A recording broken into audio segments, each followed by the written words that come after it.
They are put in an Access database. I do it. I have some helpers, some teachers who help me with it. And what we'll do is then print out a little slip where no student name is identified. It's just an ID number and the student data.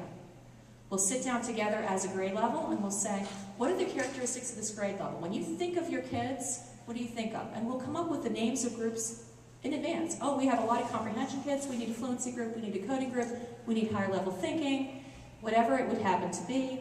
We come up with the names of our groups, and then we actually use that data, looking at it without a student's name on it, and the teachers put them into groups. It's called a blind sort. They only use the data, and they'll say, this data is showing this kid needs fluency. He's going to be in a fluency group.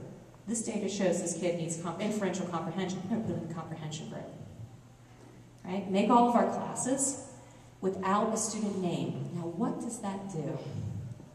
It takes out personality.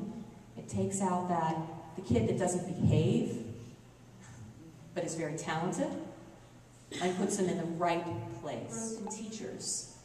It's not just about the growth in kids when you're co-teaching. I was planning side by side with teachers, and it was interesting because then I would go take my little group, and then she would take her little group, and all of a sudden, you know, they kind of see my co-teacher kind of leaning back and listening to what I was doing. And the next thing you knew, she was using my language with the kids. And then interestingly enough, as I started going through multiple grade levels, all of a sudden, we had a lot more teachers who were all starting to speak the same language in literacy instruction. As I worked with them and planned with them, I did a lot of work on informal assessments. Well, I don't know what the kids need. Let's try this assessment, and we'll use that data and make a plan. So what happens? The teachers learn how to give that assessment on their own, and they learn how to interpret it. And as the kids would move from grade to grade, and they were hearing the same language from teacher to teacher, what we started to have was a unified program. And I don't want to sell short how difficult this was at first.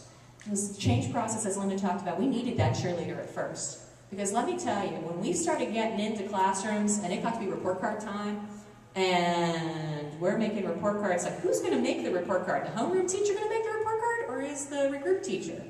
And who's going to do the comments? And what happens when a parent calls the homeroom teacher? You know, with all of these little bumps in the road, and then the teachers would come to me and they go, Jennifer, what am I supposed to do about this?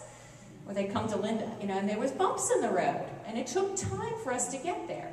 But the longer I spent in the co-teaching situation, the more those teachers learned.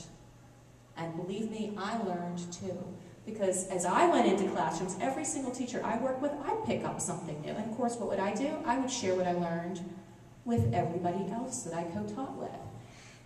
Now, you'd think for a school my size, you know, we have nearly 700 children now, how long would it take, or how long did it take for us to start seeing a difference? About 3 years.